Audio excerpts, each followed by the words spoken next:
What happens to Minecraft mobs that are poorly translated? I took a bunch of mob descriptions and ran them through a translator 50 times. Then took each translated description and turned it into a brand new mob. Were some of them lost in translation? Well, here's how it went. The first mob I took a look at was the villager. Can you guess what it was renamed to? The original description of the villager read something like this.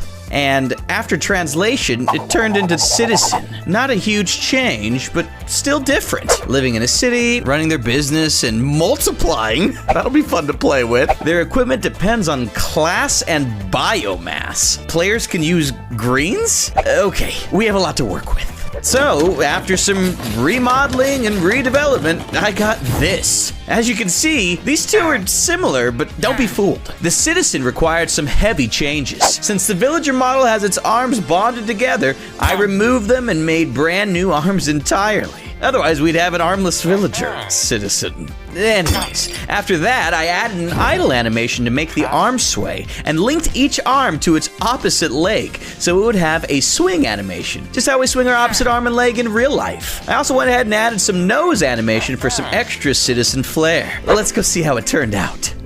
All right, what do we have here? A citizen waiter. Hi there, my friend. Oh, okay. So trade still works similarly. We've got carrots and potatoes, but he gives gold for it. And look, there's another type of villager over here. Hello there. You are the citizen businessman. So right off the bat, did they just spawn in another? Oh my gosh, and look at the size of this guy. Okay, so they have different job types compared to normal villagers, and it looks like the bigger ones give better trades. An iron sword?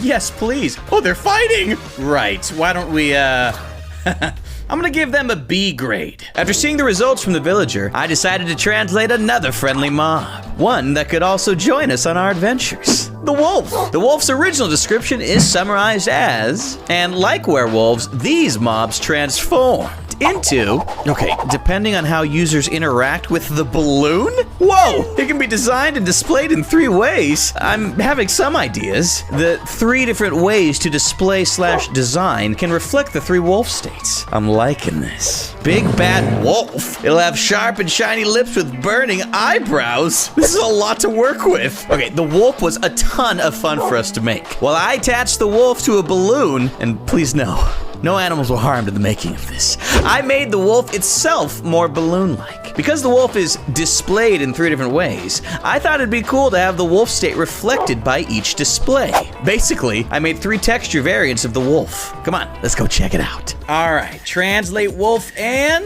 Whoa! Hello! Always fun to look at. What's more, these wafting wolves can also be tamed and dyed. So check this thing out. We can actually tame one of these little pups, and they will be our new best friend.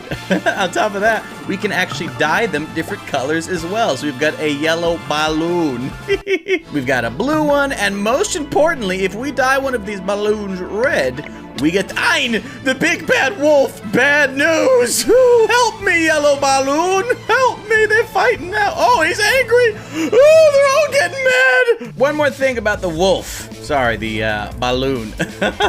They hate hunters and predators. With that in mind, I'm gonna afford them a B grade. But speaking of hunters and predators, why don't we check out maybe a spider jockey? So I went ahead and grabbed a description of the spider jockey from the wiki page, and after running it through the translator, it becomes spider jockey. I guess the name didn't translate. It's attached to bones. They are the worst. Armed with arrows and bows. What if they were literally armed with bows? A careful neutral panel is able to attach to walls. I've got some ideas already, so let's get to it. You guys ready? Bam! For this one, I was able to keep the original skeleton model and work with that. I changed the skeleton texture so it was big enough to include the spider texture and then modeled a spider on top of its head. And as for that careful neutral panel, well, you'll just have to see. All right, spider jockey. What do we... Whoa! Well, appearance alone, I'm gonna have to give this one an A grade. Look at this thing. It is literally, oh my goodness, and physically attached to bones. What is happening? Well, it makes sense that they can cling to walls. After all, a careful neutral panel is able to attach to walls. And they are literally armed with 2 bows. Wait, I got an idea. Let's bring our friend, see if he likes the new spider jockey. Come on, boy, handle business. Look, they are running. All right, this is cool, but I just got an idea. What would another cave mob look like? So here's my thought process. I thought the spider jockey looked small like a cave spider. I thought, do I translate a cave spider? But considering it might be similar to the spider jockey, I thought, let's just translate something else that comes from caves. A silverfish. So here's the description, which gets run through the translator, beep, beep, boop, boop, and it turns into spots? Whoa! Spots are small groups of enemies hidden in rocks. Pretty similar. Play space to shooting? The purpose is to hurt the player. Not sure what this means, but let's try something. And so, here are the spots. The spots were very different from the silverfish, and as such, the only thing kept from the original model was the center. Every other part of the silverfish was removed, and instead, I made some new additions and modeled it into a sphere. You know, like a spot. But what did I do with the play space to shooting, huh? All right, translate. We do have us some spots right here. Oh my goodness, and they are coming for me. They are shooting lasers at the player, and what's more, a fun little detail is they will actually begin shooting lasers at each other for fun. You know, and as we saw, spots can be summoned and they can multiply, so be careful around them. Well, we've messed with some cave mobs for a bit. I'm gonna give them an A grade, but how about we go a little deeper? Let's head to the Nether. The Nether is a boiling cesspool of hot lava and even hotter mobs, and I think no mob indicates this more than the blaze. The description of it is, yep, that seems to cover everything. Blaze rods, fireball attacks, all that jazz. Now, let's translate it to, what? A swimsuit? That's like the complete opposite of what we had. And it even has the dirty cloth description, which is a funny translation too. It's a source of cork. Okay. I would shoot him even if he wasn't attacked. I don't know what that means, but it's also a funny read. Well, we've got a lot we can do with this. And here we have the swimsuit.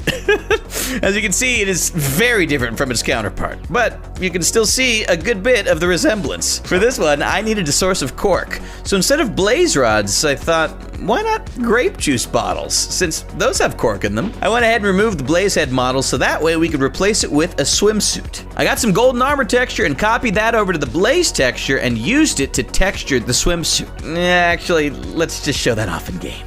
Blaze is translated. Now, as you can see here, they're dirtied and yellow. You know, because a swimsuit is a dirty cloth and all. But they do have grape juice and cork bottles floating all around them as well. And it's the only source of cork in game. Oh, balloon! They do shoot in rounds of 3. And, oh, balloon! Oh, I'll avenge you. They have goggles on as well, you know, to fit with the swimsuit theme. Okay, now, if you can disappear, please.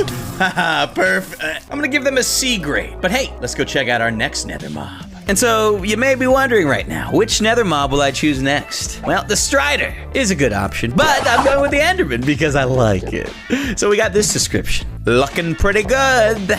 And we translate it to the Endermans. Cool name. Dark, long, neutral beings made of 3 blocks that can draw and hear? Notice they said long and not tall. We could do something with that. We have a lot to do with the eyes, too. Players are encouraged to look him in the eye, fascinated by them. So, we should probably exaggerate these. The mouth opens with anger. We've seen that before. They sound good. Okay. And so with that, I present the Enderman, who is a kind of cute, but also kind of horrifying man-creature thing. While it's mostly just a 90-degree rotation of the original mob, this is still a difficult process. I also tilted the arms and legs so they look more natural with the new Enderman's orientation. And I had to, of course, tilt the head itself 90 degrees. As for the other features, well, let's see if we can't hear this guy out. Alright.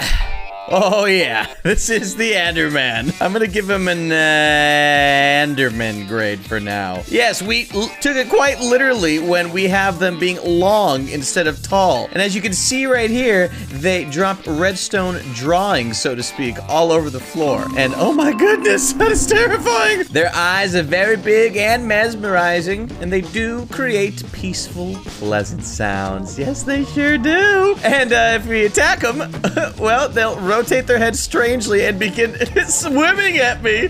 Oh my goodness, this is adorable. You know, if he wasn't trying to eat me alive, he'd be my new best friend. All right, but that's enough of our friend here. How about we look at some more overworld mobs? Zombies. They're relatively simple, so we have a pretty short description for them that reads, and this translates to, well, this translation is pretty straightforward. A devil that's basically a person, inflicts natural disasters and cannibalizes attacks.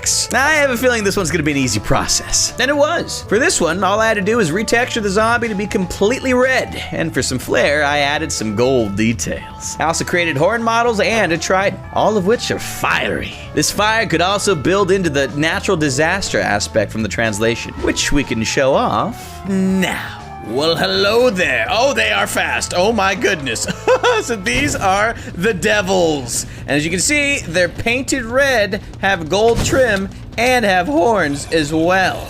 And they can take a lot of hits, and they're also really good at killing me. They also have a flame tornado wildfire ability that looks a lot like a natural disaster. So what I'm gonna do is go into creative mode, and we're gonna spawn in a couple citizens for these devils to follow after. Look at them going nuts, poor thing. Now we gotta be careful because these guys might start duplicating out of control. The easiest way to take out the devils is actually by using splash potions of healing on them. I'm gonna give them a grade of D for devil. But hey, since this didn't quite bring us to the overworld exactly, let's give another overworld mob a try. It was time to translate Minecraft's most iconic mob, the Creeper. It has a surprising amount of features as highlighted by this description. Now, we're all very familiar with these creepy guys, sneaking up on us and destroying our stuff, but there's more to the description. And since there's a good amount of information here, that's room for more potential translation error, which we see here. Okay, so creepers are now vineyards. Vineyard trees? Lightning hits them, increasing explosiveness and giving a bully's head? This is gonna be a fun one. I've got an idea. And so, with that, we have the vineyard. This mob was simple to make, and I'm pretty proud of how it looks. I took an oak log texture and pasted it over the whole creeper. It really emphasizes the whole plant thing. But on top of that, we also have a charged variant. While the normal creeper becomes a supercharged creeper, this one becomes a bull creeper because of that bully's headline. So, what are we waiting for? Let's show off this mob's features and translate. So check these puppies out. As you can tell, the vineyards here, they look like trees, still capable of blowing up as you know and love them to. Oh boy. They have their particle effects, and if you happen to kill them, you will get a music disc drop. And as mentioned, when hit with lightning, they have bull's heads and will charge at the player. Oh my goodness. Let's check that out again in creative mode though. So look at these puppies. Bull creepers. Oh my goodness. The funniest part of all though, they are still quite afraid of ocelots. Now, while some of these creatures might have been lost in translation, it sure was fun hanging out with these poorly translated mobs. Comment what we should do to mobs next, and I'll see you later.